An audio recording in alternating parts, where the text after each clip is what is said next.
اور اس کے ساتھ ہی ناظرین آپ کو بتا رہے ہیں کہ ضلع انتظامیہ کے زیر اہتمام 3 روزہ جشن چنیوٹ اختتام پذیر ہو گیا ہے۔ جی ہاں ناظرین، اسی حوالے سے مزید رپورٹ کر رہے ہیں چنیوٹ سے ہمارے نمائندے وسیم خان درانی۔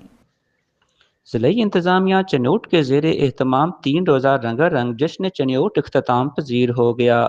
ضلعی انتظامیہ کی جانب سے شہریوں کی تفریح کے لیے مختلف پروگرام سجائے گئے، جن میں میوزک نائٹ، ہاکی میچ، والی بال میچ، کرکٹ میچ، فرنیچر کی نمائش، سیاسی نمائش، پھولوں کی نمائش، مینا بازار، سٹال اور چنیوٹ کی ادبی ثقافت کو برقرار رکھنے کے لیے عظیم الشان محفل مشاعرہ کا بھی انعقاد کیا گیا۔